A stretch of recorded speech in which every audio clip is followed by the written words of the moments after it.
האם יש ערך בריאותי לנפש או לגוף בתפילה או כן. יש לנו סולם שאנחנו רוצים לגדל אותו, שהוא מקור הבריאות שלנו, אבל הוא מתחיל ההרצאה. הוא מתחיל האל שלנו נקרא שם הוויה מלשון הווה. הדרישה העליונה שנהיה נוכחים. זה תחילת ההתאפסות של הסולם הזה שנקרא עד השגות התפילות. ויש משפחות דתיות שמכריחים את הילדים להתפלל, אני יודע, זה טעות. קודם כל, אדם צריך לבנות את עצמו, ואז לראות את אבא ואמא באמת מתפללים, לא רק עושים שעות, לא יודע, ויים. אז צריך לבנות את המקום הזה שנקרא מדמה מלשון אדמה, אחרי זה דומה בדומה. אם אין אלטר אגו, אם אין מפגש עם האחר, אם אין הסתכלות בעיניים באמת, כאילו אכפת לך מהשני, תעזוב תפילה בינתיים, תבנה, לא יודע, תעזוב, תתפעל, אבל הנושא הוא זה, זאת אומרת, לבנות את הסולם הזה שמגיע עד מקום אפילו השגות, כאילו לא רק תפילות, כאילו כל מה שקשור לרוחניות, אבל הבעיה שוב, בשיח החילוני דתי, כמו שקוראים לזה בין שבטי, זה שלפני שאנחנו ניגשים אל הרוחניות העליונה, חייבים לבנות את האדמתיות. כן. ואנחנו עוד פעם עם שאנחנו אומרים אמת מן ארץ תצמח, זאת אומרת, אנחנו עם משונה קצת. אם אתה רוצה להקים איזה כת, אז תיקח איזה גורו, ותגיד, תשתחווה לו, וזה לא, אנחנו אומרים, אתה רוצה אמת, תתחבר לאדמה. והמציאות היא האמת, אומר לנו פייסצנה, זאת אומרת שהגוף הוא המקור לכל הרפואות וכל הדברים. אז זה לא שיש סתירה, יצרנו איזו סתירה פוליטית כזאת, שיש אנשים שהם בעד השמיים, כאלה בעד הארץ. בסוף זה לא ככה, זה הפוך. כי מהשמיים על הארץ, המגמה זה לראות בתוך המציאות, את הטוב העליון והאלוקי. וואו, איזו תשובה יפה. ממש ממש תודה על זה. אני אשמח להרחיב את כל הדברים שאמרת, אבל אני רוצה להציג אותך קודם לקהל, למי שאולי לא מכיר, למרות שהמון ביקשו אותך. דוקטור מיכאל אבולעפיה, אתה למעשה פסיכיאטר שמתמחה בילדים ונוער, וזה שם אותך בעמדה מאוד מרתקת, כי גם אתה מדבר וחיברת ספרים לא מעט, על החיבור בין יהדות לנפש, לפסיכיאטריה. זה עולם מרתק, ואני רוצה שנחקור כמה שיותר מזה ברשותך היום. אז אני רוצה להרחיב את מה שאתה דיברת עליו. אם אתה יכול להמשיך את ההסבר. ההבדל בין אדמה לשמיים, חילוניות וקודש. האדמה זה מלשון אדמה. זאת אומרת שבסוף המקום הכי גבוה, אם תרצה, בהשגות הרוחניות, זה הקרקע. קוף חש קוף עין, זה אקיה, הוויה כפול 10. אתה רוצה להתחבר לשם יתברך, להתחבר לנוכח. וזה מאוד דומה לפעמים לכל מיני דיבורים מהמזרח הרחוק. ולכן אנחנו משתמשים בכלים של המזרח הרחוק. ההבדל הגדול שאנחנו לא מאמינים שאדם צריך להתקלה ביקום, ואדם הוא צריך להיות במין גם ביטול. יש לנו גם ישות. אדם הוא הדמה לעליון, הוא מסוגל לנבואה, הוא מסוגל שוב לדברים מאוד מאוד מאוד נשגבים. כן, אני יכול לשאול ברשותך? בעצם הסיבה שאני שאלתי את השאלה היא ממקום של מה התועלת ביהדות. יש בעצם תועלת יהודית גם לאדמה וגם לשמיים בהקשר הזה? כן, יש תועלת יהודית מאוד מאוד גדולה. אנחנו חזרנו למשל לאדמה, חזרנו לטבעיות שלנו, חזרנו לעצמנו. ואפשר להגיד שכל התורה שאנחנו לומדים, אין תורה כתורת ארץ ישראל, כתוב בגמרא. זאת אומרת שבסוף, סוף סוף אנחנו לומדים תורה. מה זה תורה? אני ממלא את המוח החושב שלנו בתכנים רוחניים, כדי סוף סוף להרכיב משקפיים וללמוד מתוך המציאות מה היא אומרת לי. עכשיו, כשאני בחוץ לארץ, אוי ואבוי, מה תלמד עכשיו? אתה במקום של הסתר יותר, של ריחוק יותר. זה אבל ארץ ישראל. כן. יש תועלת גם בהקשר הזה, אתה אומר, בארץ ישראל עצמה, לא רק ביהדות. נכון. זאת אומרת, חזרתי לאדמה שלי, חזרתי לעצמי שלי, חזרתי לאפשרות. בעל התניא כתב 2 איגרות על כוח המדמה והטמין אותם. ואז הוציא ספר התניא. שבעצם הוא אמר בחוץ לארץ אסור לדבר על מדמה, כי מדמה בחוץ לארץ זה ישר דמיון, ישר הוליווד, ישר מסכים, ישר דמיון, שזה הפוך, זה בא מבחוץ, זה מפזר, זה מנתק את האדם מעצמו, המדמה הוא מחבר אותי לעצמי. אז כל העניין הוא להבין שיש פה תורה קצת אחרת, והיא באה גם ללמד אותנו בוא נלמד להתחבר נכון לרגע הזה, כן? כמו שאומרים, כוחו של הרגע הזה. כן. יש איזה משהו בכל השיטות היום של מיינדפולנס, של סומטיק אקספרנסים, של נשימות מעגלות, מחזירים את האדם למקום של לנשום, להיות פה, להרפות, כל הרפואה היא הרפאיה, יש פה אותו שורש. הנקודה היא ממש להרגיע, והכל בסדר, ואתה טוב, ותאמין שאתה טוב. אתה רואה שיש בעצם ערך בתפילה בהקשר הזה? ממש. התפילה זה הדבר הכי, בעיניי, הכי מדהים שיש. ברמה בריאותית. כן, למרות שאני לא מתפלל לתועלת, אני מתפלל כהוויה. הנשמה שלי בתפילה, כשאני מזיז את השפתיים שלי במילים של התפילה, מיישר את כל המציאות שלי לקצב הנשמתי שלי. דבקות בו התברך, זה לא איזו התאפסות על איזה סולם לעוף עם כנפיים. דבקות זה כמו גלשן על הגל. אני מתאים את עצמי על הגל. זה אותו דבר כשאני מתפלל, מתאים את השפתיים שלי לגלים הנשמתיים. אני אשמח לשאול על זה עוד המון, ברשותך. אני רוצה רגע להגיע לזה דווקא ממקום החילוני קודם, בהקשר של, שמעתי אותך מדבר לא מעט על הנזקים של עולם המסכים, של עולם המון דברים שנכנסים אלינו לחיים דרך האורח החיים אולי החילוני, אני אומר את זה בתור אדם חילוני. חוץ מהפודקאסט שלך. לגמרי, אבל אז באמת מהמקום הזה, האם אתה יכול להסביר לנו מה ההשלכות בהקשר שלו? ההשלכות הן גרועות מאוד, כי זה מין רמיסה של המקום הזה שנקרא המקום הבריא שלנו. זה כוחות הציורים שבתוכנו. עולם היצירה, עולם הקשר הבין-אישי, עולם הקשר עין, עולם החיבור לגוף, עולם כל מה שדיברתי שהוא כל כך הכרחי, בעצם שאגיד שאנחנו מגדלים עכשיו דור של ילדים, מתבגרים, מבוגרים, זקנים, שצמודים למסכים שלהם, ואז אין חוויה של חיים. עיקר המגמה של החיים האלה, בסופו של דבר זה חוויה. חוויה זה הוויה שמהוויה שחי, זה בסופו של דבר שבת, למשל, אני יכול לדעת הלכות שבת, לא להתענג בשבת, אז ככה גם בשפה לא דתית. אני יכול להגיע לאיזה מפגש, להגיע בזמן, אבל לא נהניתי בדרך אל המפגש. הדרך הזאת היא הדרך אל דבר, זה בסופו של דבר, זאת המגמה הכי גבוהה. מחפש בסופו של דבר את המילוי, וויניקוט, הוא מטורף וויניקוט. אני חושב שכל וויניקוט, הוא לא היה יהודי, הוא מדבר יהדות עמוקה. מה הוא אמר בעצם? הוא מדבר על המחווים הציוריים האלה, המחווים הפנימיים. מה זה מחו? מה זה מחו? בסוף, טענה היא שגם עולם החילוני, כמו שקוראים לו, הוא בא לעשות מהפכה מאוד הכרחית למה שאנחנו רוצים ליהדות, שאנחנו חולמים עליה. שהיא יהדות הרבה יותר מקורקעת, הרבה יותר מחוברת, הרבה יותר מדברת נורמלית, הרבה יותר מובנת, והרבה יותר גם חיה בתוך האיברים, חיה בתוך חלקיקי האוויר.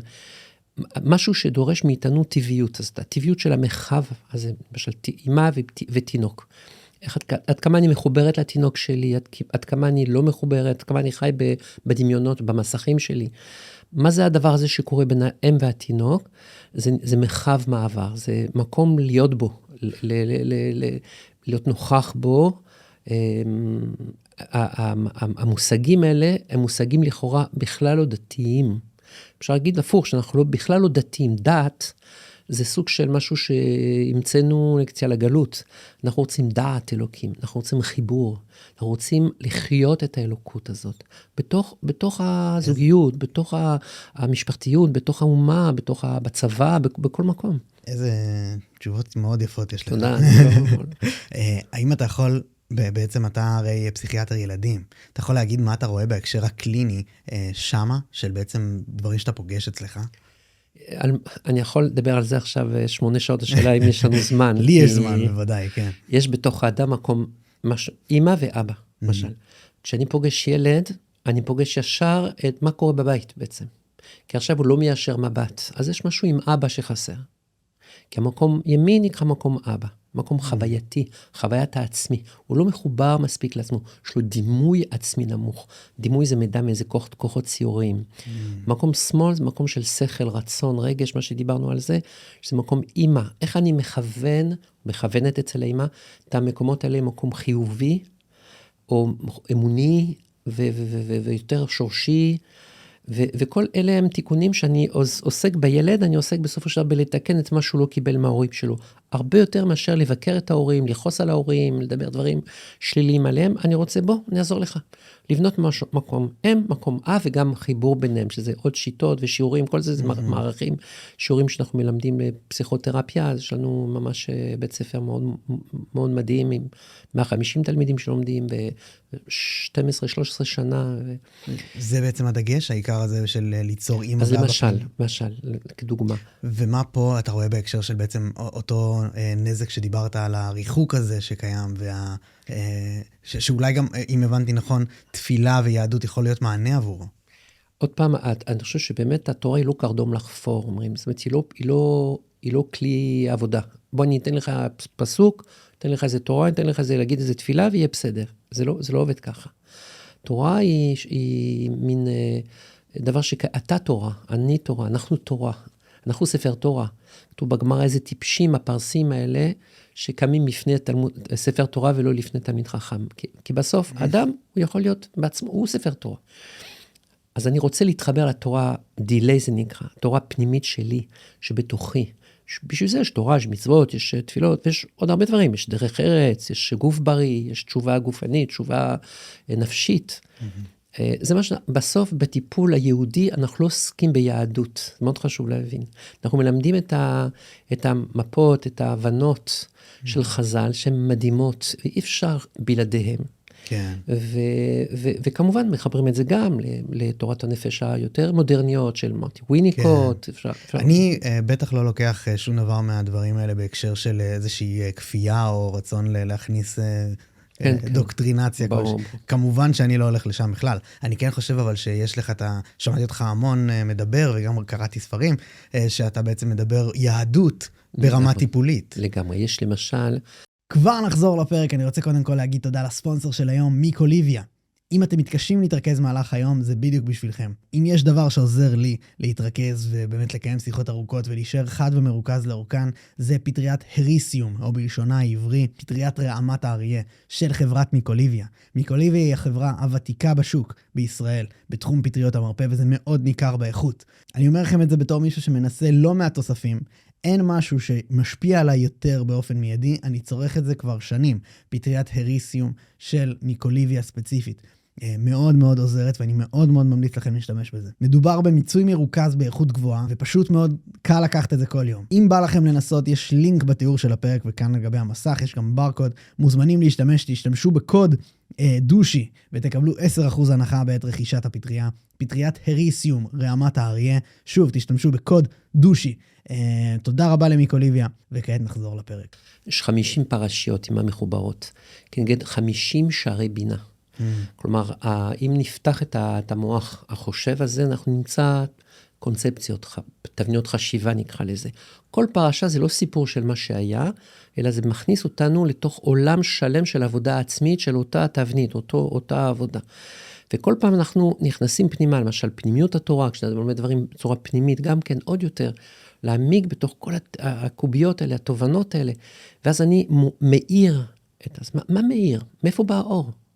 אז אני עכשיו ב10% של הטיפול, זה לא הטיפול, אבל 10% מהטיפול, להאיר באלף את התבניות החשיבה, לחבר אותם יותר פנימה, להבין שהספק משקר לי, כי אני עוד פעם, אני חילוני, אני מאמין במציאות. המציאות היא האמת, אז כל פעם שאני מטיל ספק, למה באתי לפה בכלל? איך באתי לפה? אין דבר כזה. אם באת, סימן שהיית צריך להיות פה. אם אני קודם כל מכוון את התבניות האלה, מקום חיובי, כי הטוב הוא אמת. לא כמו שאומרים בפסיכולוגיה החיובית, שמע, אם אתה חושב חיובי, אתה תרגיש יותר טוב. זה לא תועלתי, זה אמיתי. הטוב באמת הוא אמת. כשאני חושב טוב על אשתי, אני חושב עליה באמת. וכשאני ביקורתי כלפיה, אני בחיצוניות. וזה חבל, כי אני מפספס את הזמן, מפספס את החיים שלי, אני רב איתה, ואני מתווכח, בשביל מה? על מה אתה מתווכח? כן. אז זה מין תנאי כזה. אני אומר 10%. 10% זה לדחוב את המוח שלנו במקום אמוני. אמונה זה לשאת נעלם, זה לדעת שלפעמים אני לא מבין, אני יודע שאני סבלן. וואו. 10%, בוא נעבוד עם הגוף. בצורה חיצונית. אוכל בריא, אני עושה פעילות גופן כל יום, שעה לפחות, ספורט, אדם צריך לישון מוקדם, לקום מוקדם, דברים שקשורים לתנאים. 80%, בוא נעבוד עם הגוף מבפנים. הגוף הוא דוקטור לרפואה. נושיב עכשיו 1,000 פרופסורים בחדר הזה, לא יודע אם הם יחזקו, אבל נגיד. אז הם לא יבינו כלום עליי, כמו שהגוף שלי מבין על הנפש שלי. כי יש גוף נפש, הגוף הוא חיצוני, הנפש בתוכו, הנפש הוא לא במוח. לכן אני פחות מאמין בשיחות טיפוליות הקלאסיות שמדברים. אז במה אתה כן מאמין? מאמין בזה שצריך לפנות אל איפה שהנפש, אדם הוא הנפש, זאת אומרת, בתוך הגוף. וללכת לשם ולשחרר משם. הגוף יודע לשחרר את הרגשות השליליים למשל, וזה עיקר העבודה. מה, אתה יכול לתת לי דוגמה לפרקטיקה? פוסט-טראומה. אדם הוא פוסט-טראומטי, יש ספר מופלא של דוקטור וון קולק בסל, שנקרא נרשם בגוף, שהוא מאוד ידוע, תורגם ל-70 שפות. תורגם ל-70 שפות, ספר באמת מומלץ, והיום זה ידוע שכל הנפשיות היא נמצאת שם. אז כשאדם הוא פוסט-טראומטי, חווה אירוע מהר מדי, קרוב מדי, חזק מדי, איפה זה נרשם לו? במוח, יש לדבר איתו יותר מדי על מה שהוא מרגיש, מה זה עוזר? הרגש תפוס בין תבניות החשיבה שלנו לבין חוויית הגוף. אדם הוא רועד, יש לו התקפי זעם, יש לו נידודי שינה, יש לו סיוטים, יש לו פלשבקים, יש לו אימנות, יש לו כל מה שאנחנו ניתוקים, כל מה שאנחנו יודעים. אז אני לא עוסק לרפא את הסימפטום, כמו שעלול להיות בפסיכיאטריה לדעתי לא טובה, אלא אני רוצה לדעת מה קורה לו. אז הוא עמוס. איפה זה נמצא? בגוף. בהלכות כשרות יש עיקרון שנקרא כבולעו כך פולטו, כמו שהוא ספג הכלי הזה, אני יודע, דרך אש, צריך להסיר את הדבר הזה לדרך אש, אז אותו דבר. כבולעו כך פולטו, זה בא דרך חוויה, בוא נשתמש בכלים חווייתיים. תנועות עיניים, עבודה עם הגוף מבפנים, נשימות, רוורסינג, דברים ידועים מאוד מאוד מאוד. וואו, מדהים. וזה ממש עובד, אבל אני טוען שקודם כל צריך לדייק, זאת אומרת, מה קורה אצל המטופל הזה? מה יש בעצם, מה אני צריך לעזור לו באמת על אבא, אמא, החיבור ביניהם, כל מה שקורה לו בחיים, וזה אני כן משתמש בתובנות היהודיות, העמוקות של מי הוא האדם, מה זה זוגיות, מה זה חיבור. אני לא עוזב את השורשים שלנו, הם יקרים מאוד. אתה יכול בבקשה לענות על השאלות האלה שהצגת עכשיו, שאתה מתעסק למשל, תן לי... גם את העניין, מה זה זוגיות, אמרת מה זה חיבור? מה זה זוגיות למשל? זוגיות זה חיבור בין שני אנשים שהם ממש שונים. אבל יש בתוכי מקום שנקרא אבא ואמא, זאת אומרת ואהבת לרעך כמוך. אם אני עושה את החיבור הזה, מתקן את הזוגיות של אבא ואמא שלי, אני יותר מחובר לאשתי, ותהיה גם בעבודה שלה יותר מחוברת אליי. אז מה זה החיבור הזה? הבנתי. החיבור שאתה מדבר עליו, אתה אמרת את המילה חיבור. האם התכוונת לחיבור לבורא בעצם, לבריאה? לא, גם. זה קשור, כי יש 4 רבדים, אמר פרופסור רוטנברג, יש רובד שנקרא על אישי, בין אישי, תוך נפשי ותוך נפשי, תוך נפשי ובין דורי.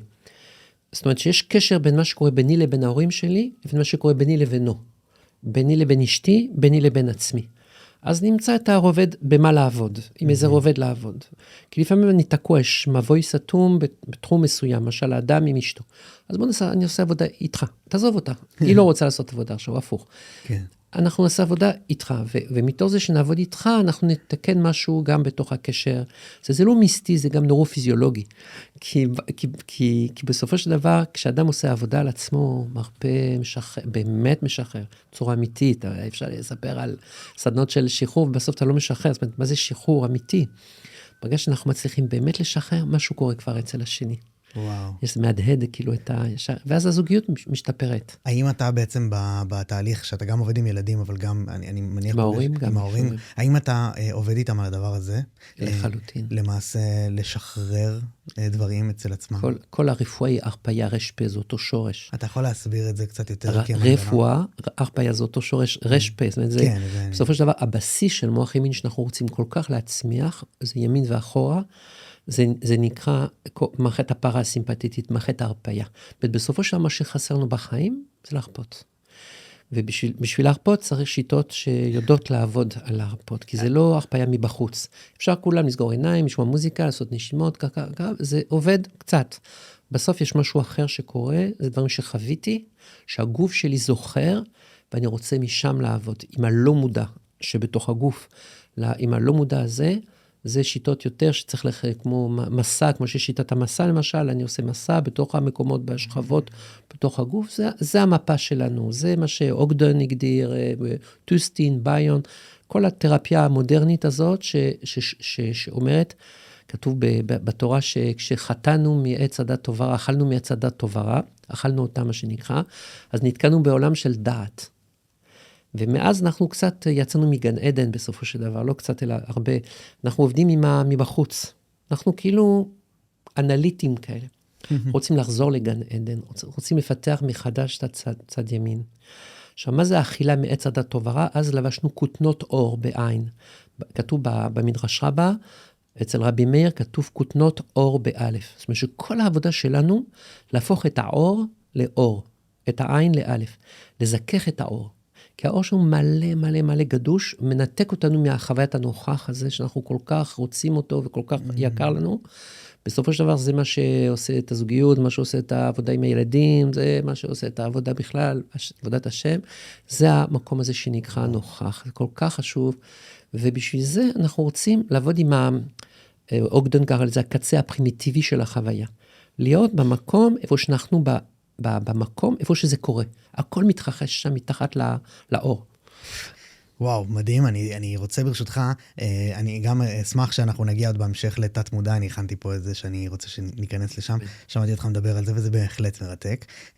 אבל משהו שנשאר לי לא ברור בתוך ההסבר, זה הקשר בין שחרור להרפיה, והקשר של זה ליהדות. כי אמרת שיטות יהודיות להרפיה. כל המחלה ששמתי לך במצרים, לא אשים עליך, אני השם רופאך. זה פסוק מהפרשה, פרשת וירא. פרשת בו, סליחה. פרשת בו וירא. איך אני משתמש? מה בעצם? מצרים זה מצר ים, זה צמצום. זה מקום עדיין אני לא משוחרר. קוצר רוח ועבודה קשה, אני מתנשף, אני בסטרס, אני בלחץ. בסופו של דבר, מה אנחנו רוצים להגיע לארץ ישראל? הבעל שם טוב אומר שלחנך ילד זה להכניס אותו לארץ ישראל, ולחבר את האדם לגופו, לחבר את האדם לאדמתו, לנוכחותו. עכשיו, בט"ו בשבט, כשאנחנו חוגגים ט"ו בשבט בישראל, זה מדהים. זאת אומרת, אנחנו חוגגים את ההתעוררות של הטבע. אז אנחנו בעצם מלמדים את האנשים להשתחרר, להתחבר באמת לילד הפנימי, לנוכח, לתחושת הקיימות שלנו שקיימת בתוכנו. כשאני אוכל את הפרי, להיות עם הפרי, כשאני מסתכל על העצים האלה, על הטבע הזה, לאהוב אותם, להתחבר אליהם. רואים שיש קשר עמוק בין ההרפיה לבין ההוצאה של כל הדברים השליליים שבתוכי. למשל, אדם שואל, איך אני נפרד מכל הפנטזיות דמיונות שראיתי במסכים? כל הסרטים האלה הנוראים שראיתי, שמשחירים לי את החיים. לא יכול ללכת בעולם בכלל, כי אני כל הזמן, אני חי אותם, אני כמו פלשבק מתמיד כזה שלה. אז התשובה היא תמיד התשובה היא חיובית. היא על ידי שאני מעצים את כוח המדמה. זאת אומרת, ככל שאני חי יותר את הטבע, ככל שאני נושם יותר את האוויר, ככל שאני יותר נוחר במה שאני עושה, אני משחרר, אני פורק החוצה את כל איך זה עובד, על ידי פריקת אנרגיה. איך זה עובד? הגוף יודע לעשות את זה מצוין. כשאני מרגיש זרמים, יש טעות ברפואה המערבית חמורה ביותר, שהפכו את הסימפטום לסינדרום. מה זה סימפטום? זה מחלה. מחלה זה disease, לא נעים. צריך לתת תרופה שזה יהיה טוב. אנחנו מאמינים, מחלה בעברית אותיות החלמה. זאת אומרת, הפריקה, כדי לענות למשל, הפריקה של כל התכנים השליליים, הם לא רק לא מחלה, הם הריפוי בעצמו. כשאני רועד, כשאני מרגיש סחרחורת, כשאני מרגיש זרמים בכל הגוף, כשאני מרגיש, זה לא מחלה, זה ריפוי. הגוף מנסה להוציא את המתח הנפשי. אז התשובה היא מה שגם וויניקו דיבר על זה הרבה, שהיה בתוך החסר. כל הנושא של עבודת השם שלנו. חסידים הראשונים, כתוב במשנה, חסידים הראשונים היו שוהים שעה אחת ומתפללים. זאת אומרת שהתפילה היא לא יכולה להיות אם אני לא מאפשר קודם כל שהיה, בכאב, בתחושות, במה שקורה, במה שאני חוויתי, במה שאני עובר, ואז מה אני מרגיש? הלב דופק, אני מרגיש חום, אני מרגיש זרמים, מקצוצים, רעד, סחרחורות, עיניים מרצדות, כל מה שאני חווה בזמן הזה, לא מחלה זה ריפוי. היום מטפלים באנשים שסובלים מפוסט-טראומה מילדות מוקדמת, על ידי חומרים משנים תודעה. כן. מכניסים אותם לזה מצב פסיכוטי, ועל ידי זה אנחנו משחררים את הטראומות. אז מה אתם עושים? אז למה אנחנו נותנים כל כך הרבה תרופות לחנוק, הייתי אומר, את הסימפטום בפנים, במקום להוציא אותו? לגמרי, זה מרתק. וזה החפיה אמיתית. אני רוצה ברשותך להבין, אתה עכשיו נגעת במשהו שאני ממש אשמח להבין את המנגנון שלו יותר לעומק, אני עדיין רוצה שאם אתה יכול להעמיק גם בהקשר היהודי, עם מצרים זה היה מרתק, אבל ההקשר של מה שאמרת שבעצם רעד ודברים אי רצוניים כאלה שקורים בגוף, זה בעצם השחרור שלו, ואמרת שהשהייה במרחב של החסר, זה מה שאני אשמח שתרחיב עליו יותר. מה זה השהייה הזאת ומה החיבור שם אמרת, זו בעצם תפילה. משם התפילה. זאת אומרת, אם אני לא מאפשר את החסר, אני לא מאפשר להתפלל, כי אני באגו. אז אני לא, למה להתפלל? מה זה אומר? יש שתי תורות. יש תורת משה, שקיבלנו בהר סיני. יש, הייתי אומר, תורת השם שנקרא מהר ציון. זאת אומרת, יש תורה שנקראת תורה, שהמכתב מהמשלח, שמעתי את זה, למדתי את זה מהרב שרקי שהיה פה, אני ראיתי, מכתב מהמשלח שקיבלתי כדי לכוון את המוחין שלי יותר פנימה. אבל יש תורה אחרת, נקראת תורת הנפילות. תורה שנקראת אורייתא. התורה הזאת היא קשורה דווקא למציאות. היא נמצאת פה, כל המציאות פה היא ספוגה מהתורה הזאת. היא נקראת תורת השם, אורייתא. כתוב, הסתכל באורייתא וברא עלמא. העולם ספוג מהאורייתא, מהתורה הזאת. יכול רק לנעוץ פה נעץ ברשותך קטן, שיש שיר של אבט ארבנה שנקרא אורייתא. נכון. מדהים. השיר, אז זהו, כן, בדיוק. עכשיו, יש לי אפשרות, בגלל שלמדתי תורת משה, בגלל שאני גם אדם חי את המציאות, מרבה בקשר עם המציאות, תנאי ממש לנפש בריאה, אז אני בעצם כל הזמן לומד, אין חכם כבעל ניסיון, על ידי מה? זה שאני מאפשר את החסר, שאני לומד מהחסר, כמו תהליך אבל. תהליך אבל זה תהליך הלכתי מופלא פשוט. האדם עבר איזה בומבה, איזה טראומה באמת, ומה עושים? באים לבקר אותו, בדרך כלל לא מדברים כל כך, אל תדבר על זה שהייתה בקניון ואמא שלך נפלה במדרכה, ואז מה אתה עושה? פשוט אתה מאפשר לו לבכות, אתה פוגש אותו, אתה שותק הרבה, והוא גם שותק, והוא גם בוכה, ואז ריפאת אותו, הוא אומר תודה שבאת, לא עשיתי כלום, אפשרתי לך להיות בחסר, עזרת לי מאוד. זאת אומרת שהנקודה של שיחה זוגית טובה, אשתך במוצפת עכשיו מאיזה אירוע, מאיזה דבר, תקשיב לה, תשתוק, תאפשר לה להיות בחסר שלה, ואז היא מקבלת כוחות בעצם זה שאתה מאפשר לה, אתה לא מציע פתרון, אתה לא נותן לה איזה סיסמה שאתה כבר אומר 30 שנה, אתה מאפשר לה, ומתוך זה אתה מקשיב, ואז אתה לומד גם מזה, והיא לומדת מזה, כי בסופו של דבר אנחנו אנשי שליטה, יש לנו איזו מחלה קשה שנקראת רצון להיות בשליטה, ועוד פעם, זה דברים שכל הזמן נמצאים, ואנחנו לא, אם כן, מאפשרים לעצמו ללמוד מהנפילות. אין מילה בעברית שהוא נפילה, שלא כלול בתוכו השורש של העלייה שבא אחר כך. כל ירידה צורך עלייה, נפילה, מפילה, ירידה בלרדות, ניסיון, נס, משבר לידה, משבר מבשר, צרה, צוהר, רע, ער. כל דבר שהוא כלפי מטה, הוא בא ללמד אותנו תורה אחרת, שנקראת תורת הנפילות, תורת השם. בשביל זה אנחנו לומדים תורת משה. המטרה של תורת משה בעיניי, ככה אני רואה את הדברים, זה להיות בעלי תפילה ובעלי תורה, זאת אומרת, ובעלי תורת השם. זאת אומרת, ללמוד מתוך המציאות, מה המציאות בא ללמד אותי. מה שקורה אצל הגוף החולה, הנפש החולה, שיש משהו במשבר הזה, שבא לעזור לי בסופו של דבר, לגדול, להיות אדם יותר גדול, כי אפשרתי לעצמי לחוב את הכאב. כאב, אותיות כאב, מוח זה אמרנו, או מוח אבא. שכשאני מאפשר את הכאב, אני מאפשר לעצמי סוף סוף לגדול, סוף סוף להיות אדם מתחדש. זה מדהים.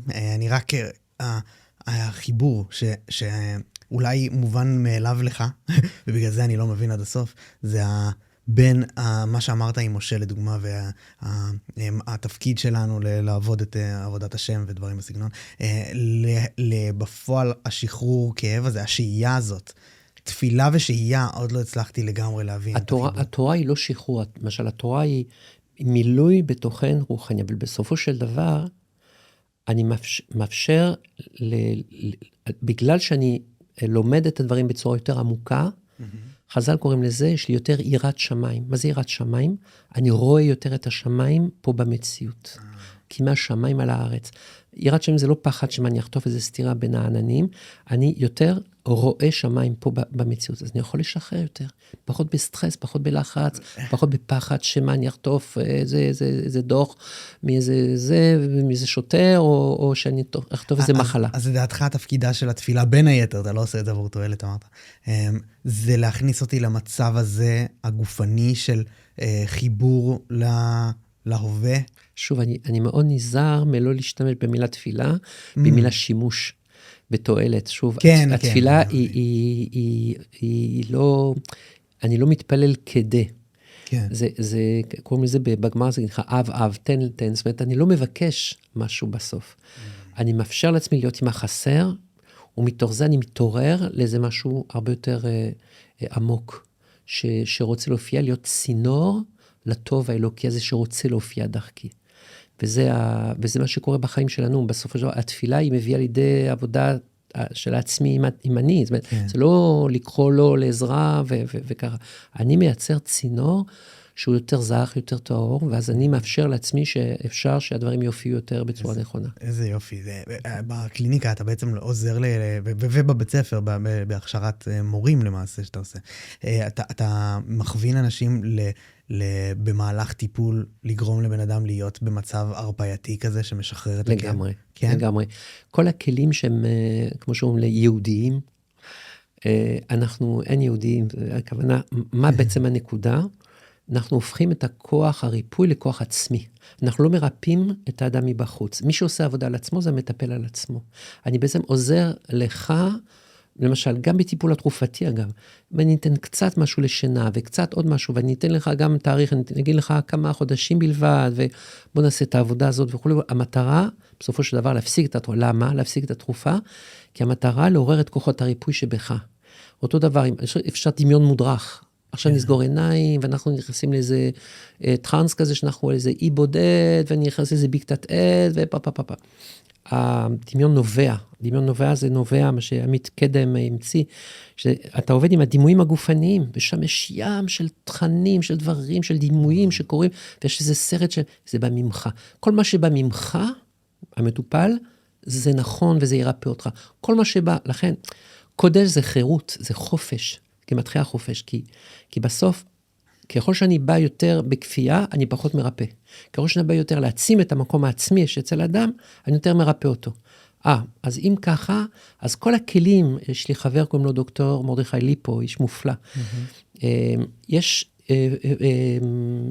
שיטה של טיפול? כן, לא משנה. מה שהוא עושה שהוא עובד עם האדם מבפנים.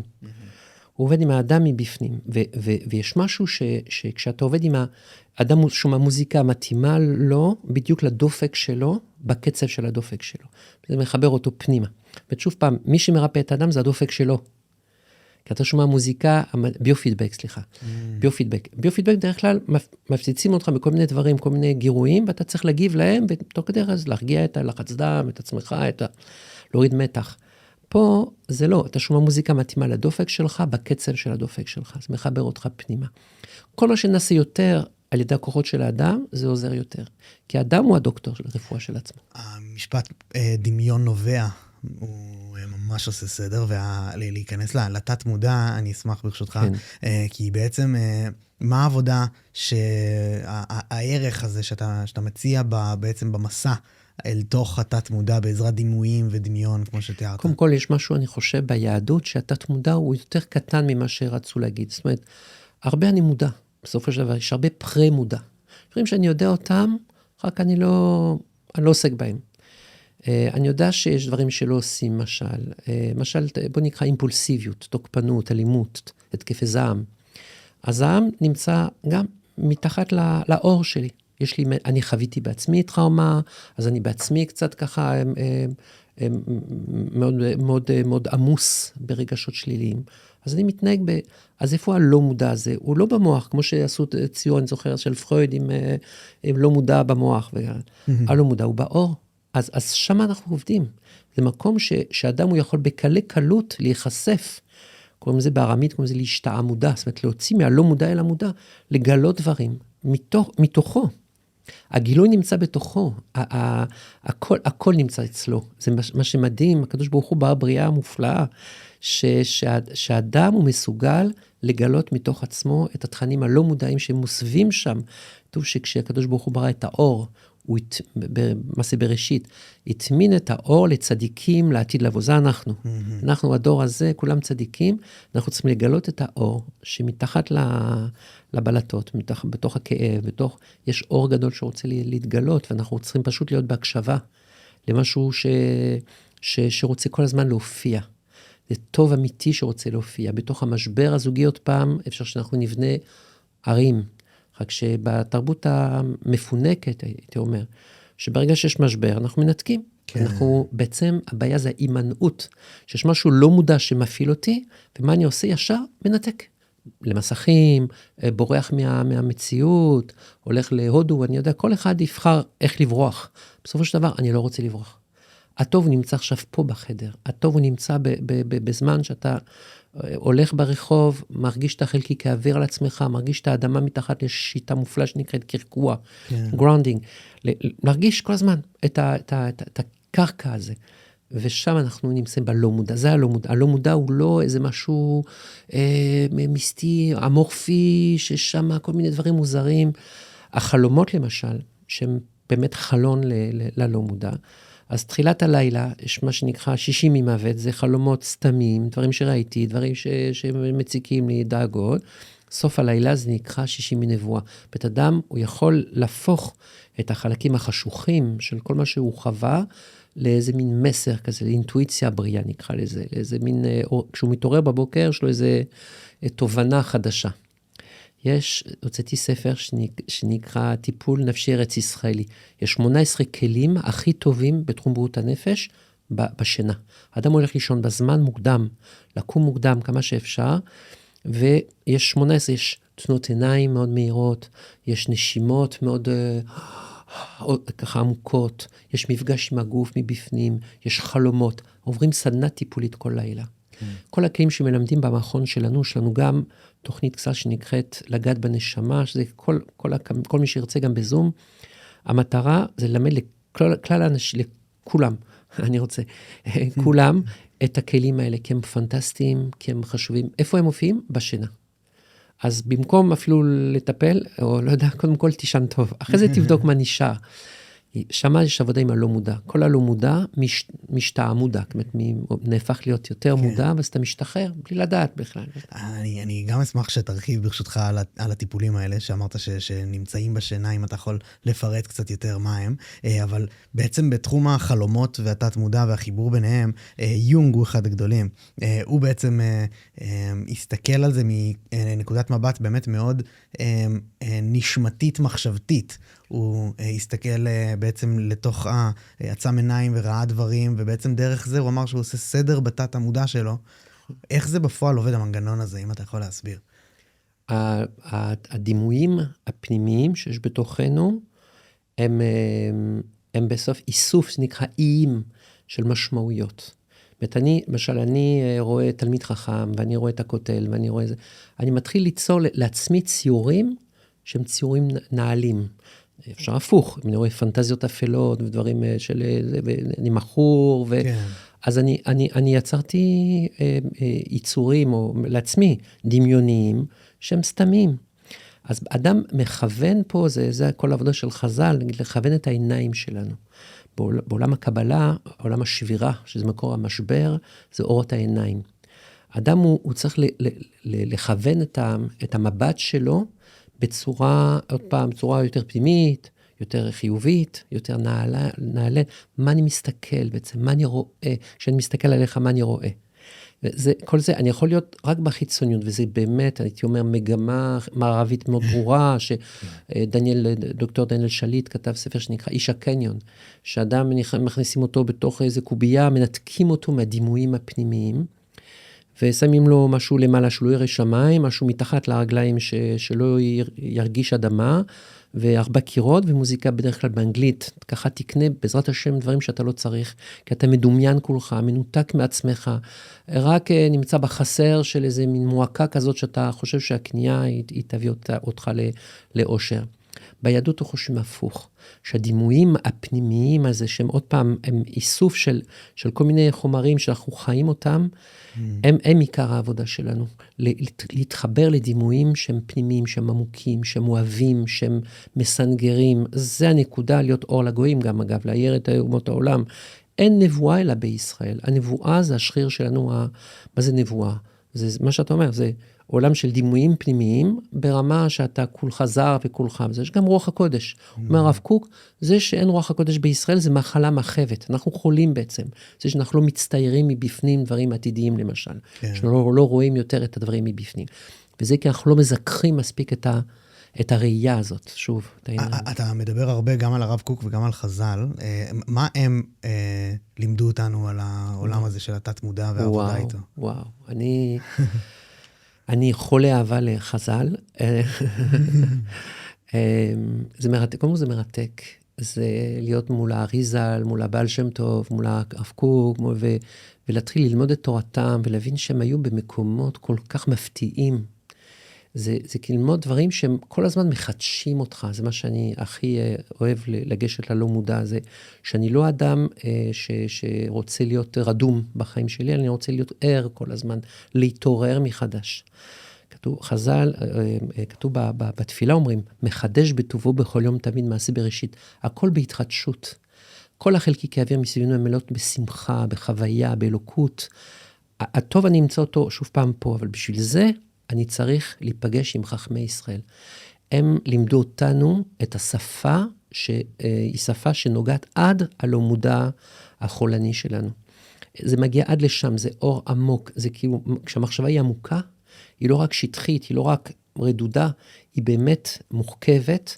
אנחנו מצליחים עם המחשבות שלנו להאיר את המקומות החשוכים. הרב קוק גם כותב למשל שיש רצון שהוא גלוי, אנחנו יודעים מה אנחנו רוצים בערך בחיים, ויש רצון שהוא סמוי בגוף. וככל שאנחנו מאירים יותר את הרצון הגלוי הזה, אנחנו מגלים יותר את הרצונות הסמויים. ואז הוא כותב, עלינו לדלות מתוך המחשכים על הזה את רוב הפנינים. רוב האבנים העיקרות של החיים שלנו נמצא בתוך החושך הלא מודע שלנו, מה שמוסתר, מה שמוסווה שם.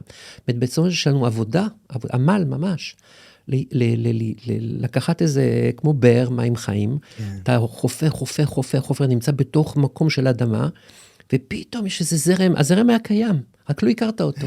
זה הנשמה שלנו, זה אני אשמח שתרחיב עוד ברשותך, לאן זה עוד הולך. פשוט הייתה פה גם יוכי ברנדס, הסופרת הנפלאה, שכמה ספרים שלה נמצאים פה מאחוריך, והספר שלה בעצם, הפרדס של עקיבא, חלק ממה שהבנתי, אני לא מכיר, אבל אז זה הסיפור, על 3 נכנסו לפרדס, ואפילו משהו בפרדס הזה שמה, יש בו משהו שמתאר את הנשמה והעולם הזה בעצם אולי של התת. לגמרי, יש פשט, דרש, רמז, סוד. כן. זה לא פרדייס כמו שהם מציירים, זה באמת כניסה לתוך המשמעויות. כל מילה בתורה יש לו 4 רבדים, אחד מחכמי ישראל הגדולה, 35 שנה אני עוסק בו, רבי משה דוד ואלי, למד י', הוא היה בבית מדרשו של הרמח"ל, הוא כתב פירוש על כל התנ"ך, תנסה לדמיין, כל פסוק ופסוק בכל התנ"ך, לפי פשט דרש רמז סוד. זאת אומרת, הוא הכניס אותנו לעולם של משמעויות של מה זה הפסוק הזה. כן. אפשר לקרוא אותו בצורה שטחית וסתמית, יצאו מצחם יופי, מה אכפת לי, אני רוצה לצאת מהברוך שלי. אפשר להבין שלא, מה שכתוב פה זה הסיפור שלך, וזה כניסה לפרדס, שרבי עקיבא זכה להיכנס ולצאת, כי בעצם כשאני נכנס, אני לא נכנס כדי להישאר שם. אני רוצה לצאת ולקחת את המשמעויות לחיים שלי. כן. הרי הכל זה לא בשביל להיות ידן, או כדי להיות אדם עמקן, או פילוסוף כזה. אני רוצה להפך, אני רוצה להיות יותר טוב עם הילדים שלי, יותר טוב עם השכנים שלי, עם העם שלי. זאת אומרת, בסופו של דבר בנו להיטיב. וזה אני חושב המסר הגדול של הגאולה הזאת, שאנחנו ממש בתוכה, בתהליך של גילוי, של משהו מאוד מאוד טוב, בסוף שצריך לקרות. יש הרבה, כמובן, קשיים והכל, אבל בסופו של דבר, בנו להתעניין באחר, בנו להתעניין בקושי של האחר, לעזור לו, לפשוט את התורה של הפרדס, היא זאת שמאירה לנו את המוחין, לראות איפה שיש חושר, לראות אור, ולהאיר את המוחין של האדם הסובל, ואת כל תבניות החשיבה שלו, לעזור לו. אנחנו עוזרים בטיפול לשנות תבניות חשיבה. לא כדי להפוך את האדם לאדם אחר, אלא כדי להעמיק את מישהו. אנחנו כל הזמן בהעמקה, אנחנו לא בשינוי, בוא אני אעזור לך כמו שוב איזה קאט. להפך, אנחנו הולכים יותר עמוק, עמוק, עמוק, לגלות את הטוב שבאדם, וזה כי אנחנו מכוונים את עצמנו למקום באמת זה שם. כן, וואו, איזה מדהים. הנקודה מאחת מעניינת, פרדס, ובאנגלית גן עדן זה פרדייס. כן, פרדייס, שגם כן נקודה מעניינת. כן. אתה דיברת על בעצם הערך להיכנס לתוך המקום הזה בזמן הטיפול עצמו, ואתה הרי גם עובד עם ילדים. מה אתה יכול להגיד לנו גם על ההקשר הזה? והמונח גאולה שאתה חוזר עליו כמה פעמים, אני אשמח שנגיע אליו בהמשך, אבל ההקשר הזה של העבודה עם התת מודע והכל, והחיבור הזה לחז"ל ולדברים היפים האלה. יש שיטה מופלאה שעוסקת בלרפא ילדים אוטיסטים, שנקראת DIR, Developmental Interactional Relationship. כלומר, יש בכל עיר בעולם מרפאת DIR. מה זה? זה הסיפור של רבי נחמן של האינדיק. להיות עם הילד דומה בדומה. מה שילד עושה, אתה עושה. בלי ציפיות, בלי ביקורת, בלי אפילו רגש מיותר. אתה חי אותו. תעשה את מה שילד עושה. אני אומר, אם זה מרפא ילד אוטיסט, שהאוטיזם זה, אפשר להגיד, ההפרעה הכי קשה. אז על אחת כמה וכמה, הילד שלי הבריא הזה, שכל כך זקוק לזמן איכות, ברדלה לפני 60 שנה, אמר שהיה טיפול להפרעת קשב וריכוז. זה זמן איכות עם הילד, בלי פלאפון, אז לא היו פלאפונים. בלי פלאפונים, להיות נוכח איתו. זה מה שבסוף הילד זקוק. הוא לא זקוק שנפרשן אותו, ואני יודע, ונבין אותו אפילו. הוא צריך שנואב אותו. אבל זה לא אהבה, זה להדהד אותו. עם הגוף שלי, להדהד את הגוף שלו. להיות נוכח איתו לגמרי. רק להבין, האם לדעתך בעיות קשב בסגנון הזה זה בעיית נוכחות? לגמרי. אנחנו לא מדברים על הפרעה נורולוגית, גם במוח, במקור תורשתי, כמו שכתוב בספרים של ה-DSM, של הפסיכיאטריה, אלא אנחנו מדברים על חוסר ביישוב הדעת.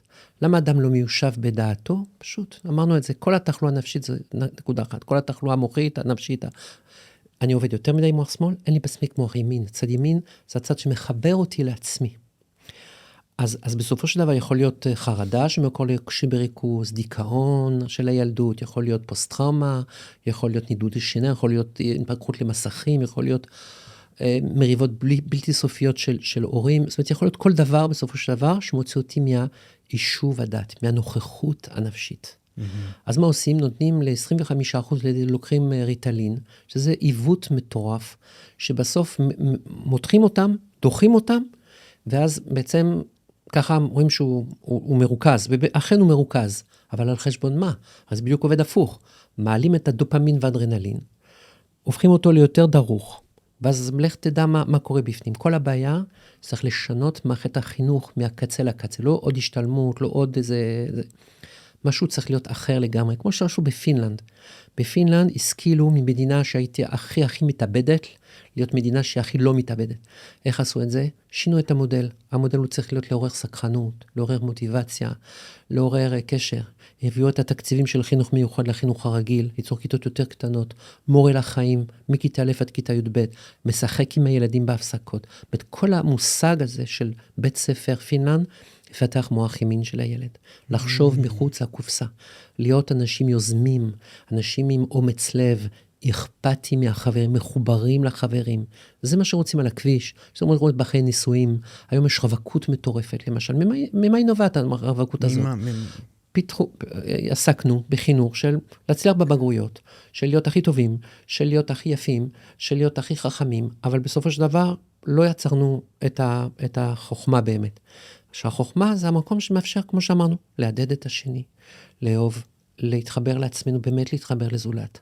אז כשאתה רואה בעצם ילד עם בעיות קשב, אתה למעשה מבין שבעיקר כשנותנים לו בפועל גם תרופה, ריטלין, כמו שאתה אומר, אתה למעשה רואה את המקום בבית שלא היה נוכח איתו מספיק, או לימד אותו להיות נוכח. כל אחד, כן, זה תלוי כל אחד. יש ילדים שהם גאונים למשל, שהם כל כך גאונים, שזה מאתגר אותם, כי הפירמידה שלהם היא מאוד מאוד גבוהה, הם באו לעולם עם כוחות רצון ושכל מדהים, מטורף, IQ מאוד גבוה. אז זה מאתגר אותם לפתח את הבסיס של הפירמידה שלהם, שזה הנוכח, שזה הצד הזה שהם יותר צריכים לפתח, שעוד שוב פעם, קשור להרפאיה, קשור להדדיות, הם צריכים, אז אני לא רוצה להאשים את ההורים. כן. אני רוצה שכן הורים ייקחו אחריות על נקודה של פיתוח מוח המדמה שלהם, כי עוד פעם, בגלל שזה מקום עצמי, לעולם לא אוכל לפסל את המקום העצמי של זולתי, של ילדיי. כן. אני צריך בעיקר לעבוד על עצמי. לכן המטפלים שלנו בתוכניות, גם התוכנית הקצרה וגם הארוכה, הם בעיקר עושים עבודה על עצמם. זה עיקר העבודה. כי המקום העצמי הזה, בחדר הטיפול, זה מה שיגרום שבסופו של דבר מטופל גם ישתנה. מרחב פה משהו מעל השיחה שאני ממש לא תקפנו אותו, מה שנקרא, אבל כשאתה מדבר על ילדים, האם למעשה כולנו באיזשהו מקום ילדים באותו הקשר? כן, היה חכם גדול, מקובל, רבי אברהם אבולעפיה. הוא הראשון שדיבר לפני 800 שנה, דיבר על הילד הפנימי. היום זו שיטה שלמה, מדברים על, יש לנו ילד בתוכנו. שהוא נפגע בקלות, שהוא בוכה, לא מכירים אותו, הוא בסטרס, הוא בלחץ, הוא מסכן, הוא זקוק לחיבוק. אז זו שיטה שלמה איך להחזיר את האדם, להיפגש עם הילד הפנימי הזה, להתחיל לדסקס איתו, לדבר איתו, להתחבר אליו, אז להכיר אותו. ואז אני מקבל כוחות להתמודד, לפעמים מצבים מאוד מורכבים יותר. רק שיש לי מקום תמים, טוב, שאני צריך להכיר, ואני צריך להתחבר, ואני צריך לאהוב אותו, ואני צריך לחבק אותו ולהחזיר לו את החיבוקים שהוא לא קיבל, ולתקן. בסופו של דבר באנו לתקן אותו הילד הזה, לעזור לו לגדול, וזה המקום שדיברת על הלא מודע, זה המקום של הלא מודע שלנו, המקום המוסווה הזה, שהוא כל כך לפעמים לא נראה לנו, אבל הוא מאוד נמצא בזוגיות, במערכת יחסים בכלל, באופן כללי, איך ניגש אליו ונטפל בו. בעצם אתה אומר בכל הדברים שלך שאורח החיים המודרני לא מאוד מותאם לדבר הזה. אני אשמח להעמיק את הקו הזה עוד. מה אתה רואה? אתה גם יש לך בעצם הנחיות שאתה רוצה להנחיל, כמו שעשינו בפינלנד, דברים בסגנון. אבל אני גם אשמח שניגע בספר שלך, שיר השירים. אם אתה יכול להרחיב על החשיבות שלו ולמה ממנו, מה למדת ממנו על טיפול נפשי? וואו, שיר השירים, ספר באמת כל כך חשוב, הרי כל הספרים קדושים הוא קודש קודשים, כי באמת הוא מכניס אותנו, כל פסוק שוב פעם זה שירה, זה צעקה, זה לא איזה, גם בכל התנ"ך, כמובן, אבל שיר השירים, אתה לומד מכל דבר, מה זה אהבה, מהי אהבה באמת? מה זה באמת היכולת להיות אחד עם השני באמת? חולה אהבה אני. להיות במקום שאני לא בעצם חושב עליך מבחוץ, אני חושב עליך מבפנים כל הזמן. וזה התיאור בעצם הכי מוצלח, הכי גבוה, אין יותר גבוה מזה, שרבי עקיבא היה בוכה כל פעם שאומר שיר השירים, זאת אומרת, זה באמת המקום הזה שנקרא, איך אני בתודעה שלי מגיע למקום הכי רחוק, כאילו התודעה הופכת להיות ציורית. כאילו המחשבה שלי הופכת להיות יצירתית, כאילו המחשבה שלי הופכת להיות כולה, אני חושב ציור. אני לא, כי המחשבה הרי זה קוביות. איך הקוביות לא מפריעות לי לראות את השני? זה לא טולרנטיות, זה לא אמפתיה, זה לא סימפתיה, זה אהבה שאתה והשני חד. כאילו ממש לחוות. אז כל פסוק הוא מכניס אותנו להבנה עמוקה של מה הפסוק בעצם בא לשנות. התורה היא באה לשנות, שוב פעם, לשנות פירוש הדבר, לחבר אותי יותר עמוק במי שאני באמת. וואו, אז דרך זה אני חושב שזה יהיה דרך נהדרת להגיע למה באורח החיים המודרני לא בעצם עובד, כי אתה בעצם מתאר ממש הסתכלות על נפש, דרך הדברים האלה שכתובים בשיר השירים, להיות נעים עם עצמך, זה מה שאני שומע. זה כל כך כואב. כל כך כואב שאנחנו גדלים בתוך מערכת שהיא כל כך רועשת, כל כך מנתקת, כל כך הופכת אותנו לאנשים שוב פעם מנותקים מהמקום הזה הכל כך יקר. יש מהפכת הקשל של מיכה גודמן, שבעצם גנבו אותנו, לקחו אותנו, לא אישרו לאדם שום דבר. זה מקום חי, תוסס, שמח. הילד שבתוכנו בעצם נלקח, ואז נשאר ייצור לפעמים מאוד מרוחק מאותה. עכשיו, יש תקווה, אין ייאוש בעולם כלל, באמת יש תקווה. תקווה זה מלשון קו, קו זה קו הרוח. מה שיציל אותנו, אני חושב, מהקומפרסור הזה שנקרא תרבות המערב, שזה עוד פעם קניון, מסכים, ג'אנק פוד. מה זה ג'אנק פוד? זה דבר פשוט נורא. אדם אוכל דברים שעוינים לו, ורק בשביל אותו הרגע הזה של הנאה דמיונית, כתוב בספר יצירה, מיוחס לאברהם אבינו, אין בטובה למעלה מעונג, ואין ברע למטה מנגע. נגע, עונג, אותם אותיות. אני יכול לאכול נגע, ולהרגיש עונג רגעי, לגמרי, כמו הפורנוגרפיה אגב, כמו התמקחויות למיניהם, הכל הוא אותו נקודה. תעשה לך טוב עכשיו, שתרגיש טוב עכשיו, כן? אבל אתה משלם אחרי זה ביוקר. זאת אומרת, בסוף זה מנתק אותך מעצמך, זה הופך אותך ליצור עצבני יותר, מרוחק יותר. יש הרבה מה לקחת מהתרבות המערבית, לטובה, כמובן, כן, כמובן, זה לא סתם בא לעולם, זה בא לעזור לנו, קודם כל להבין מה לא, והדבר השני זה כי באמת יש כלים שאנחנו צריכים, AI זה מדהים, זה מהפכה, אי אפשר בלי AI, אבל לא תהיה לעולם חוכמה מלאכותית, כי החוכמה זה למשל בטיפול, מה מטופל לא מספר לך עכשיו, מה הוא מסתיר לך, בשפת הגוף שלו פתאום, הוא עושה איזה תנועה, אתה מבין, מה קרה, אתה מבין שאמרתי משהו זאת אומרת, אתה ישר, זה לא יהיה מלאכותי לעולם. אז בשביל זה אנחנו צריכים את ה-AI, זאת אומרת שהמערב זה כמו AI, זה משהו שאנחנו צריכים את הכלים של המערב, זה טוב שיש חנויות ושפע חומרי, זה טוב שיש שפע של טעמים באוכל. בסופו של דבר אני רוצה לבחור לאכול דברים בריאים מתוך זה. השכלולים הם מאוד מאוד יפים, מאוד טוב, מאוד חשובים. בסופו של דבר באתי לאכול פרי, ירק, את המהות של הדבר. אז אותו דבר, האימהות למשל נעלמה. כי מהות זה היא של מהות. ובעצם אני רוצה שהילד הזה, אני רוצה שיקבל קשר איכותי, עמוק, מחובר, לא רועש, לא מוצף. אני רוצה שיהיה באמת להפך. אז בשביל זה אני צריכה להיות אימא שמתחברת יותר פנימי, יותר עמוק. ולכן כל ילד הוא מביא ברכה, כי הוא מכשיר את האימא להיות יותר אימא.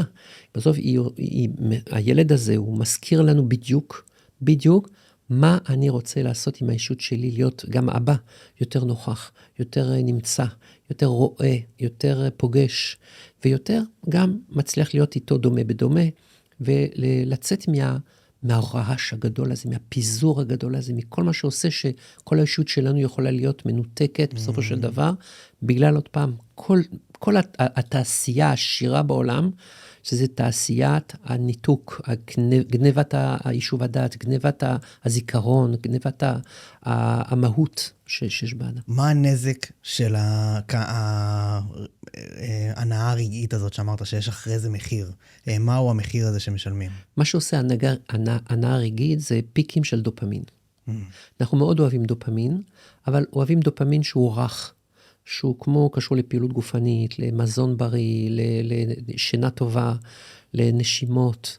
זה דופמין של מוטיבציה, דופמין שמכבד.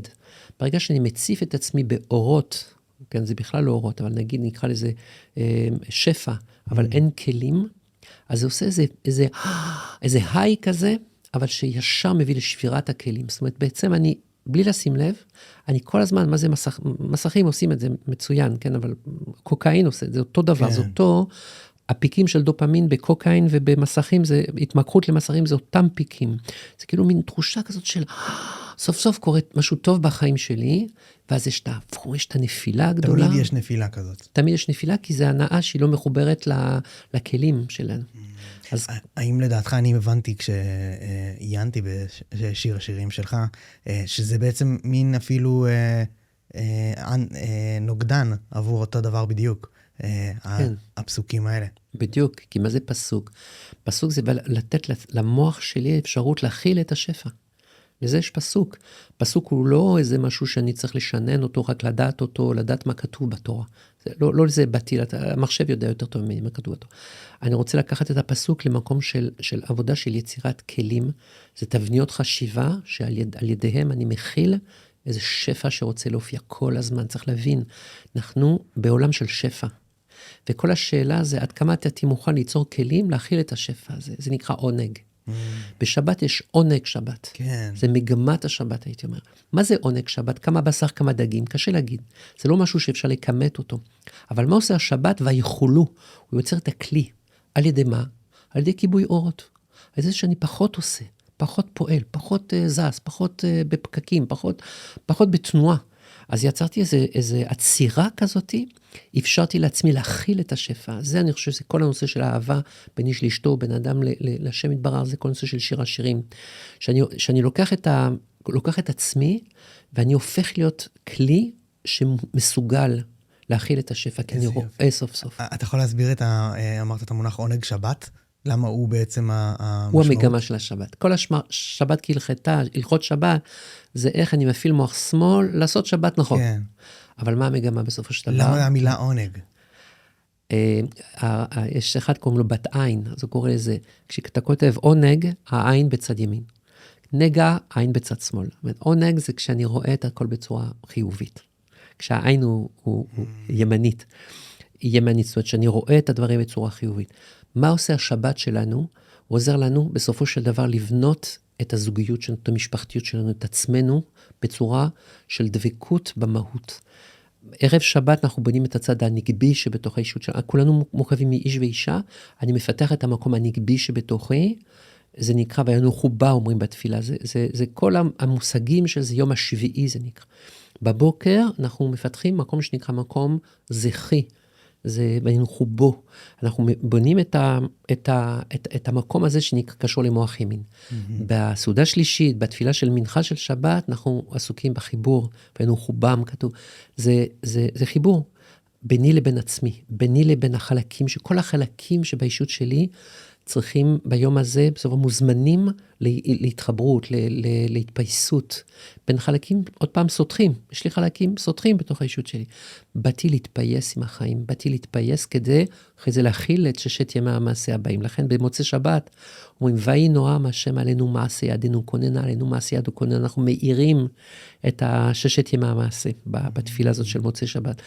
שבת לא תהיה שבת מנותק משאר ימות המעשה, אלא להפך, בנו להאיר באלף, כדי שאומרים תלמיד חכם נקרא שבת, כדי להאיר בסופו של דבר כל ימות השבוע מהאור הגדול הזה. וואו, האם לדעתך זה בעצם מנהג השבת שידע, כשהוא הונחל במסורת, את התועלת הזאת שאתה מדבר עליה? שאלה מדהימה. מתנצל שהשתמשתי במילה תועלת, שביקשת שאלה. בדיוק, זה גם לא מנהג וגם לא תועלת, זה מצווה, זאת אומרת, בסופו של דבר זה מדהים, אבל להגיד שחז"ל ידעו הכל, ובסוף אנחנו רק מגלים, מתחילים לנסות להבין מה שהם אומרים לנו. זאת אומרת, דרך המדע גם, דרך המחקר, דרך אנחנו, בעזרת השם נגיע לתובנות העמוקות של חז"ל. זאת אומרת, זה לא משהו שהם לא ידעו, ידעו את הכל. הכל היה כמוס ויותר מרוכז, ויותר לפעמים מוסווה. אנחנו היום מגלים, מבינים, מדברים על זה. זה השיח. השיח של הדור הזה, כן, זה כתוב לעתיד לבוא, כל אחד ידע אותי, מקטנם ועד גדולם, ככה כתוב בנביאים, ידעת אלוקים כמים הים יחסה. זה כמו כוס מים כזה, פלסטיק, שאני שופך בים, ואומר, איפה המים עכשיו? ככה ידעת אלוקים. זאת אומרת, אנחנו נהיה בעצמנו מסוגלים להכיל שפע מטורף, ידע עמוק, אהבה גדולה, באמת אמונה אינסופית שרק רוצה כל הזמן להתגלות. אתה יכול להרחיב בבקשה את התועלת, שוב, מצטער, של הנפשית של בעצם שבת, שאם אני אתחיל לשמור שבת, מה תראה עליי אולי קורה? וואו, שוב התועלת, אבל כתוב היא נפש, זאת אומרת שהנפש זה המלכות, זה נקרא, זה הספירה התחתונה, זה הכלי בסופו של דבר להכיל את השפע, זה נקרא נפש. כשאני בשבת, אני מחזק את הכלי הזה, להכיל את כל מה שהשבוע רוצה לתת לי. אז אני בעצירה, מצד אחד אני עוצר. הכוכב ששולט בשבת זה שבתאי, זה דין, כי אני באיזו עצירה כזאת. ואז מתגלה בתוך זה השפע, בגלל שאפשרתי לעצמי לעצור. כשאני רוצה לנהוג על הכביש עם הרכב, אם אני לא יודע לעצור עם הברקסים, אני לא אוכל לנהוג. אין לי תנועה של הרכב בלי עצירה. וזה שאני יודע לעצור את השבוע שלי, זה מאפשר לי להתקדם בחיים. זאת אומרת, אם אין לי את העצירה הזאת, אין לי התקדמות. וואו. אז זה לא תועלת, זה פשוט תנאי, אני חושב. תנאי לחיים שאפשר שיהיה סעודה משפחתית, אפשר שנגיע, קשורים לאיזה קהילה אולי, לאיזה מקום שאני פוגש אנשים שאני אוהב, לא בשביל התועלת, לא מדברים בשבת על חשבון בנק ועל, אני יודע, בורסה. אנחנו מדברים דברים אחרים, דברים יותר פנימיים, עמוקים יותר. אנחנו מוזמנים סוף סוף לאינטרוספקציה פנימית, אמיתית, עמוקה, להיות אנשים שפוגשים את הלבדיות הבונה הזאת, את המקום שאני סוף סוף יכול להיות עם עצמי, וזה, אני חושב שזה יקר מכל. יופי, אני חושב שהסיבה שאני שואל את המקום הזה של תועלת, זה כי קשה לי להתנתק מהמוח החילוני שלי. אנחנו תועלתיים, אנחנו מגמתיים, יש לנו כמובן, אני טוען שזה עומק החילוניות השבת. כי אם אני לא יודע לעצור, אני לא יודע להתקדם. זאת אומרת, כשהייתי סטודנט לרפואה, הייתי שומר שבת, בגיל 18, והייתי גם בצופים, היהודים בצרפת, מאוד פעיל, אז היה לי שבת ראשון, לא לומד. עכשיו, זו הייתה תחרות קשה, היו מתוך 1,000 מקבלים 80. לא היה שום סיכוי להצליח. אבל עכשיו בדיוק זה קרה הפוך. בגלל שהיו יומיים של עצירה, של ליהנות, של להיפגש, של חיות, אז למדתי הרבה יותר טוב, ומשהו פלא שהצלחתי בפעם הראשונה, לעבור זה היה משהו מוזר מאוד, אבל אני חושב שזה בגלל זה, זאת אומרת, זה לא רק למרות זאת. זה אומר שבאמת, אני לגמרי מבין, המון אנשים אומרים לי שמאוד כדאי לי, וזה ייתן לי המון ערך בחיים, אני חושב שבמובנים מסוימים, אני כן, גם קשה לא לשמור שבת בישראל, בסופו של דבר. כן, זה פשוט. זה די פשוט. זה פשוט, לא לעשות דווקא. לגמרי. אני רוצה ברשותך להחזיר אותך למשהו שהיה בתחילת השיחה, שאתה אמרת על בעצם מצרים, והסברת את קבלת התורה כקבלת הציווי לעבוד את הנפש שלנו דרך עבודת השם. לא, התורה זה רוח. זאת אומרת, בגלל שיצאתי ממצרים, יצאתי מהמיצר, מהקטנות, הכשרתי את נפשי לקבל תורה. התורה ניתנת כל הזמן. ברוך אתה השם נותן התורה, אומרים. כל הזמן, עכשיו היא ניתנת. עד כמה אני מצליח להכיל את הרוחניות הזאת שרוצה להתגלות כל הזמן. אז בשביל זה אני עסוק יש 50, למשל בל"ג בעומר, בספירת העומר, סליחה, יש מפסח עד שבועות 50 יום. מה עושים 50 יום? אנחנו מכשירים את הנפש שלנו לקבל את השפע שרוצה להתגלות בחג שבועות, 50 יום, ביום ה-50. עכשיו, כל העבודה היא עבודה לנפש בסוף. זאת אומרת, כי יש מתן תורה, יש כל הזמן תורה. עד כמה אני בונה באמת את עצמי להיות מסוגל להכיל, זה לצאת מהקטנות, הרבה יותר מהרע אל הטוב, לצאת מהקטנות אל הגדלות. כלומר, יש משהו קטן, שעוד פעם תועלתי, שרוצה אינטרס נמוך, שרוצה איזו התמקחות משהו, אני רוצה, זה מה שאני רוצה לעשות. התורה שלנו היא מחנכת אותנו להיות אנשים גדולים, להיות אנשים שלוקחים על עצמנו אחריות על העולם, אחריות על החיים, בסופו של דבר, לקחת את המסר הזה, שהוא מסר עליון ואדיר ונפלא, ולהפוך אותו לדרך חיים, דרך הגוף. כן, הדבר הזה שדיברת עליו של להיות בעצם, אם אני רק קורא ולא מיישם את זה על החיים שלי, לא עשיתי כלום. נכון, אני יכול להרצות על אהבה ולחזור הביתה ולהתנהג לא טוב. כן. זה קל, אגב, זה קל מאוד להיות בתיאוריה, כאילו לחיות בכאילו, לחיות באזיף. אני לגמרי שנים הייתי קורא הרבה ספרים, ובאיזה שלב הבנתי שאני קורא וקורא ולא הרבה דברים משתנים, ואז הבנתי, אני צריך לעשות את מה שכתוב בספר. אני הוצאתי הרבה ספרים מצד אחד, מצד שני, עברנו בדור הזה בין הנהגה שנקראת לאה, הנהגה שנקראת רחל. לאה זה תודעה. קצת תמה עידן הספרים, למרות שזה חשוב, ללמוד ספרים שמעמיקים ומחברים, רחל זה חוויה, זה לחיות את הדבר. וואו, אתה אומר שזה הדור שלנו, הוא עברנו, יש 4 מגדולי ישראל שאמרו אותו דבר. הרמח"ל אמר שבסוף 1060 אנחנו עוברים מהנהגה שנקראת סחר ועונש, זה עוד פעם הנהגה מדודה, תודעתית, ברורה, להנהגה שנקראת הנהגת הייחוד. זה משהו הרבה יותר גבוה, הרבה יותר מצטייר, זה היה כל הזמן 6,000 שנה, זה המוסווה. היום זה מתגלה. זאת אומרת, אנשים הם צריכים יותר את החוויה של הדבר, יותר מאשר ההסבר על הדבר. כשאני עושה שיעור, יש לנו תמיד בשיעורים שלנו, אגב, יש לנו שיעור בחינם, פתוח לציבור כל יום שני, בין 8:15 ל9:15, גם בזום, גם בנוכח, רק להירשם, וזה בחינם. ויש גם תוכנית רדיו כל יום ראשון, בערב, במורשת. המטרה שלי זה להכשיר את האנשים לזה בדיוק.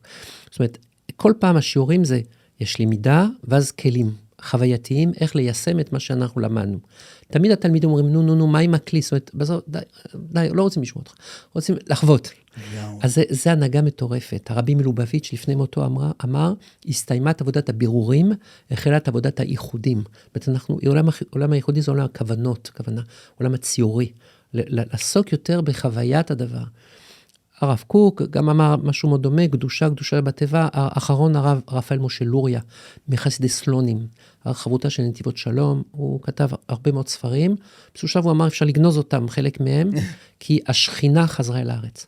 הוא אמר, עברנו מקדושה לשכינה, עברנו מהנהגה שיהיה מוח שמאל, הוא אמר, איפה זה קרה? בתפילות של גוש קטיף. כל מה שקרה בגוש קטיף, מסביב גוש קטיף, הוא חרדי ממאה שעורים, הוא למד את הכתבים שלו עם גדולי מאה שעורים, והוא כתב בסוף ימיו על ארץ ישראל, רק על ארץ ישראל, הוא הבין שהכל השתנה, שאפשר עוד פעם לעבור על הילוך מה שנקרא, הוא אמר, נודע לי ברשות העליון שהשכינה חזרה אליו, המציאות ספוגה באור השם, ולכן אנחנו צריכים לשנות את ההנהגה הנפשית שלנו.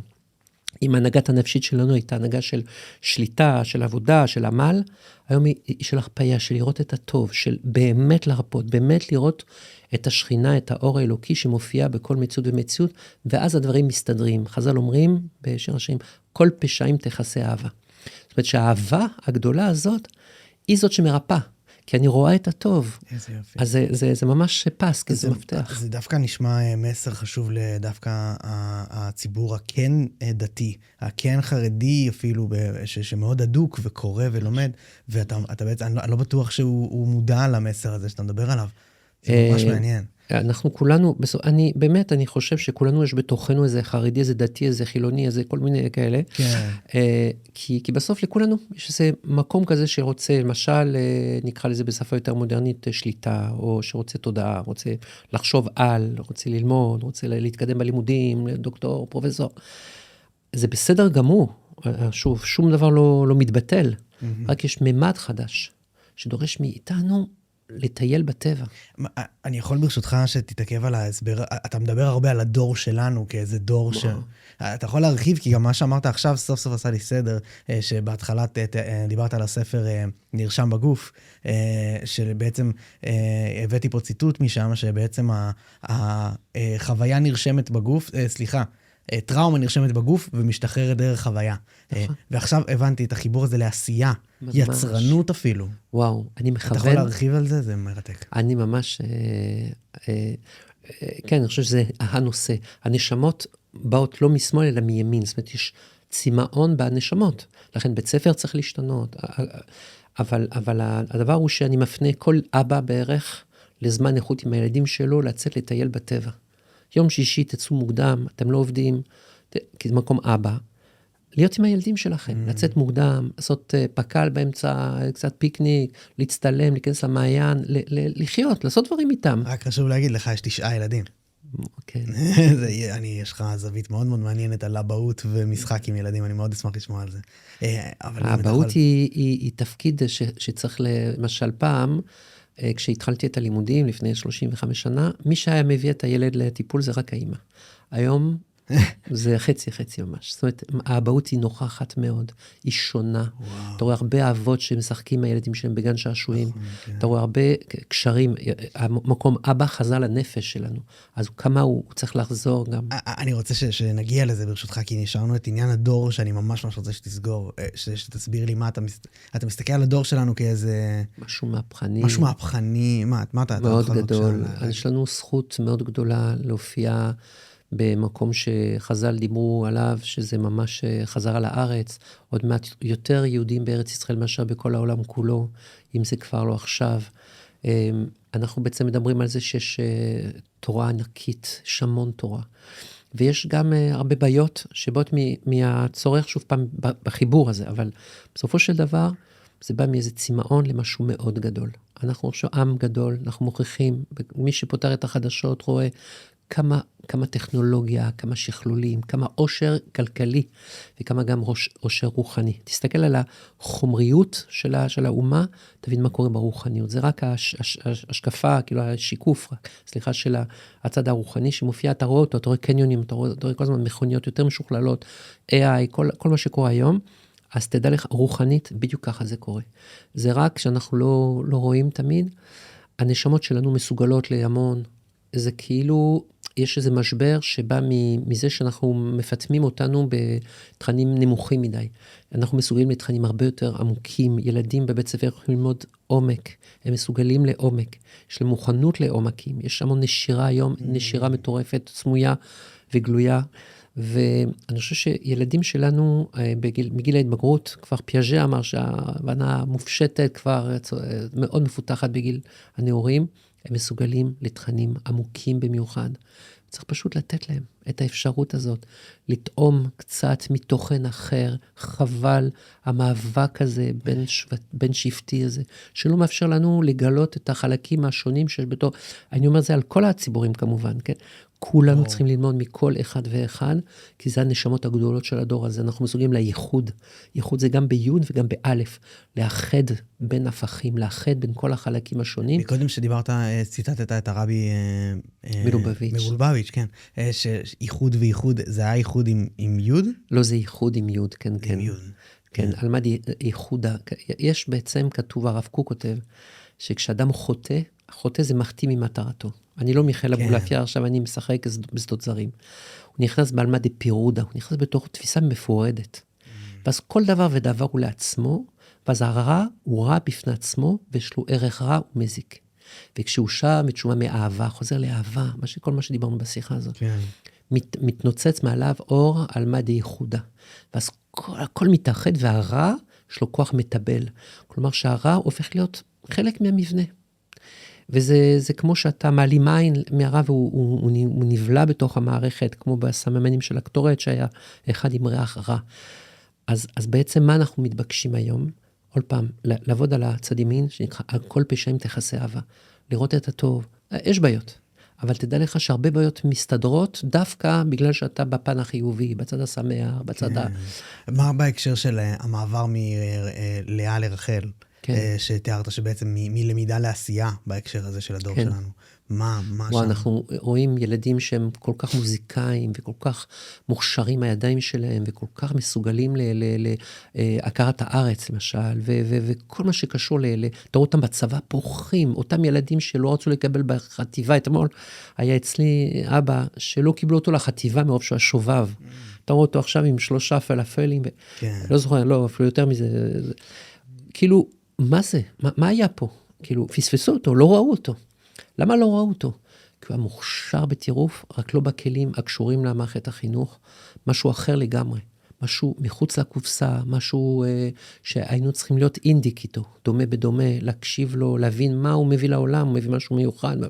זה לא אחד, זה המון, המון, המון, המון ילדים, המון אנשים היום, שמרגישים שהמערכת החינוכית לא דיברה את השפה שלהם, כי השפה שלהם היא שפה של רחל. רחל זה חזרה לארץ ישראל, זה חזרה לגוף, זה חזרה לחוויה, חזרה לחיים. ובעצם אנחנו הרבה פעמים פונים אל האנשים בשפה מאוד אינטלקטואלית ומאוד רק תיאורטית, והם לא חיים את המסר מבפנים, והם סובלים מזה, כי הם כולם, הם בנויים לפי איזה יופי. ברשותך, מקודם אמרנו שנחזור לאבהות, ואמרת גם משהו שמקודם, שדימוי עצמי, הוא קשור מאוד לאהב. למדמה, לכוחות הציוריים. אתה יכול בבקשה להרחיב על החשיבות של דימוי עצמי, והחשיבות של אבהות ביצירה של דימוי עצמי? זה ממש הנושא. על כל דוח של כל ילד, כמעט היום אפשר לכתוב דימוי עצמי נמוך. כי הוא מאוד נבון ומאוד רגיש ומאוד זה, אבל החיבור הפשוט, שאתה סוגר עיניים ואתה רואה את עצמך מבפנים, ואתה חולה אהבה אני, כמו שכתוב בשיר השירים שהוא, זאת אומרת שאתה באמת רואה עד כמה אתה טוב. הטוב הוא נמצא, הטוב זה השלמות, אגב. הרבה פעמים מהעולם החילוני, מהתרגום, למשל, אתה לומד על הקודש, זה הפוך. זאת אומרת, הפסיכולוגיה של הסלף, אמרה, לא מדברים, בכלל הפסיכולוגיה, לא מדברים על טוב ורע בפסיכולוגיה. אין דבר, אתה יכול לטפל באדם שפגע מינית במישהו אחר, אתה צריך לטפל בו, לא לשפוט אותו, לא להתחיל להגיד לו, נו. אתה לא מוסרניק. אבל כן, יש משהו שנקרא שלם, זה הטוב, וחלקי זה נקרא רע. או זה בדיוק ההגדרה האמיתית והעמוקה של מה זה טוב ורע. זאת אומרת, לפעמים מתוך כאילו כפירה כביכול, אתה מגיע להגדרה הנכונה של מהו הדבר. כי בסוף הדבר הטוב הוא הדבר השלם, כמו שתמיד שוחחנו עכשיו. אהבה היא אהבה ללא אינטרס, אז זה אהבה טובה. אם אני מחפש בתפילה או בתורה איזה אינטרס, זה קרדום לחפור, אמרנו, זה כאילו תועלתי, אז זה חלקי. אז אותו דבר בין איש לאשתו, בין אדם לחברו, בין הורים וילדים. כמה אני רואה את הצד השלם שבאדם. אם אני רואה את הצד השלם, זה אהבה טובה. זה לראות את הטוב. הטוב זה לא לראות את אבל יש לו, אני יודע, יש לו ידיים שמאלניות, הוא... שמאליות, סליחה. הוא שובר דברים, והוא, אני יודע, והוא מסורבל, ותעזוב, בסדר, הוא לא יהיה מסורבל. תראה את זה. עכשיו, זה לא אומר שצריך לטפל כמובן, אבל הכל מתוך תפיסה אופטימית, וגם מבחונים שעושים לילדים בצורה אופטימית, חיובית, לראות בעיקר את הטוב. מתוך זה למנף את כל האישות של האדם. ומה התפקיד של אבא בתוך זה, הדבר הזה? זה הכוח שלו, כוח של ראייה. עיני אבא. כתוב שעיני העדה, למשל הסנהדרין, זה המקום אבא. זה החוכמה, החכם. זה כאילו לראות כל הזמן את הטוב. הכוח ההורס, השובר, שנקרא, דיברנו על עיניים חיצוניות, זה גם מקום מעצים ובונה ומגלה את הטוב שבכל זה עיניים. איזה יופי. יש, אגב, אצל כל איש ואצל כל אישה, מקום אבא. זאת אומרת, אנחנו מתקנים את האבא שלא מספיק קיבלנו, זה שאנחנו משנים את התפיסה, את ההסתכלות על הכל. וזה נקרא יראת שמיים. שוב, אל תקרא יראת שמיים, אלא ראיית השמיים. כי מהשמיים על הארץ לראות פה את השמיים. מה להיות אבא לימד אותך? אני חושב שקודם כל, הכל למדתי משם. כל הספרים שקראתי הם רק כדי שאוכל ללמוד משם, כי בסופו של דבר חכם כבניסיון, כל ילד מביא ברכה כי זה קשה, כי זה עמל, אבל את האמת, גילוי נאות, אשתי היא זאת שגידלה את הילדים בעיקר. מה זאת אומרת? לא, זאת אומרת שהייתי מאוד עסוק כל השנים, אבל אני חושב שכל ילד באמת הוא חלק ממך, הוא חלק מהווייתך, הרי זה מעניין לראות ילדים שהם כל כך שונים. זאת אומרת, יש לי כל כך הרבה חלקים באישות שלי. כל ילד הוא בא לגלות לך כל מיני חלקים גם שלא הכרת. אתה מרגיש שבאמת לא היית מספיק נוכח אצל הילדים שלך? לא הייתי נוכח, זה לא נכון, הייתי מאוד נוכח, וגם עד היום יש לנו עם הנכדים והכל, לא.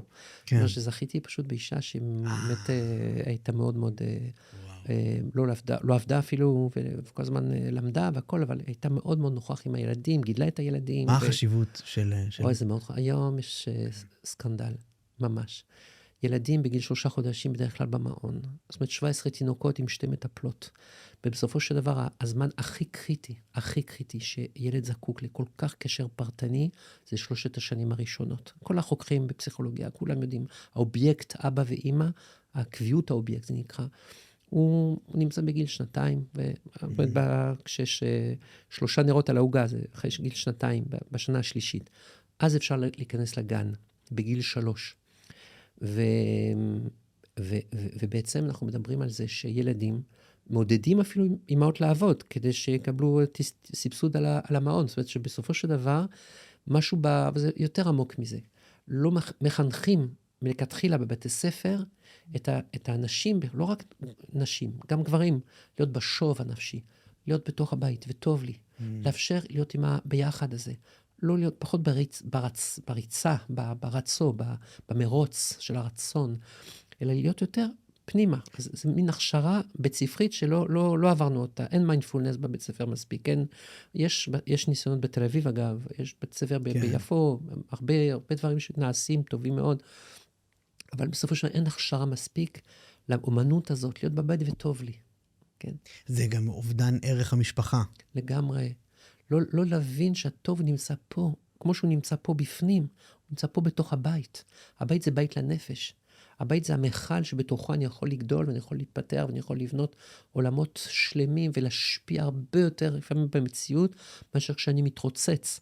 כן, יש משהו שהיום, עם התרבות גם, אגב, של האינטרנט, והכל אפשר, לפעמים לעבוד מהבית גם כן, אבל לא רק זה, גם לקחת את הזמן בבוקר, להתפלל, להיות עם עצמי, להיפגש, להכין ארוחה טובה לילדים, כאילו יש זמן. אז הזמן הזה הוא דורש בסוף, חז"ל אומרים את זה מאוד פשוט, להעמיד בהישג ולעסוק בתורה. זאת אומרת, ברגע שאני יותר מדי בעסק שלי, אני לא יכול לעסוק בחוכמה, אני לא יכול לעסוק בתוכן הפנימי של החיים. איזה יופי. אוקיי, אנחנו ממש מתקרבים פה לסיום, לצערי, למרות שיכולנו באמת פה שעות. אני רוצה לשאול באמת לכיוון הסיום על תשוקה. נגענו בה קצת, ונראה לי גם שהיא מרחפת הרבה סביב כל עניין המסכים ודומיהם שנגעת בזה. ממש. מה לדעתך הדרך הכי טובה להתמודד עם תשוקה? הבעיה של התשוקה שהיא מתעייפת כשהיא חיצונית. כשהיא יונקת ממקום פנימי, למשל היחסי אישות בין איש לאישה, זה מעשה אהבה, הכל מתחיל באהבה אמיתית. זה נגמר במעשה מיני. היום התרבות המערבית, עוד אחד הרעות, יש הרבה, אבל אחד הרעות המאוד גדולות, שהפכו את המעשה הזה כמעשה שבפני עצמו הוא צריך לעורר תשוקה. אבל לא, בעצם יש איזה משהו הרבה יותר עמוק, שאני לא רוצה מין, אין לי איזה מין רק תשוקה לדבר. אני רוצה אינטימיות. זאת אומרת, אני משתוקק לאינטימיות, לקשר אמיתי. הכל נמצא בזה שהקשר יהיה באמת אמיתי. הפועל יוצא של הדבר זה גם חיבור בין הגופים וכל מה שקורה בחושך, כי לא רואים, כי רוצים לראות מבפנים יותר, פחות מבחוץ. ושכל התרבות המערבית היא חינכה אותנו דווקא להפוך, להרבה לראות ומבחוץ ולהשתוקק. ההשתוקקות הזאת היא מתעייפת. היא דומה לסמים, שאני לוקח חומרים שהם מאוד מאוד חזקים, וזה עושה איזה היי, אבל בסוף זה עושה איזה עייפות גם כן, זה התרוקנות. זה עוד פעם, האם הן חיצוניות או פנימיות. התשוקה המעוותת, הלא טובה, המרוקנת, היא באה מהסתכלות חיצונית. שמה אני בעצם בולע המבורגר, אני כאילו עסוק באיזו תשוקה תאוותית חיצונית, כשאני מסוגל באמת להיות דומה בדומה, ובאמת להדהד אחד את השני, באמת לראות אחד את השני מבפנים, הפועל יוצא מזה בעונג. עונג, שהוא באמת החיבור האמיתי בין איש לאשתו, בין... האם תשוקה מתחברת אך ורק בעיניך, או לאו דווקא אך ורק, אבל ישירות לאינטימיות והעולם המיני? לא, אפשר תשוקה גם תשוקה בעצם החיבור. כן. יש גם תשוקה בעצם החיבור. תשוקה גם בהישגים, תשוקה בתדמית. לחלוטין, אבל אז זה לא תשוקה, זה יותר רצון. ואת המילה תשוקה היא קשורה תמיד לאיזה מקום גם גופני, חומרי, זאת אומרת, זה מין משהו שהוא כאילו גוף, וזה בכלל לא גוף.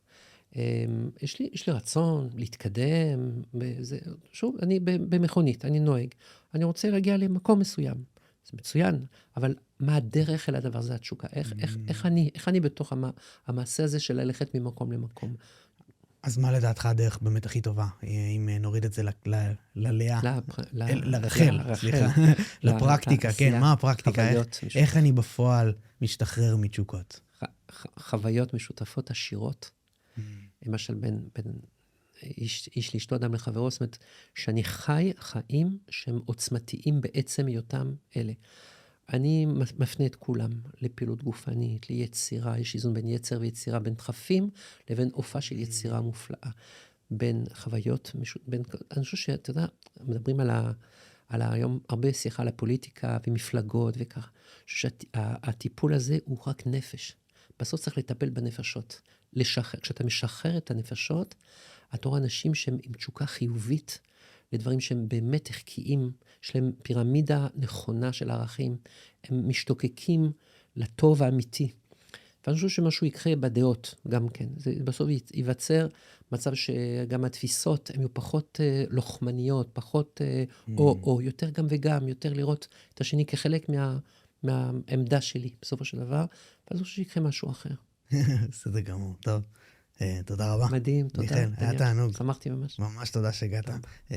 כן ירבו. תודה רבה.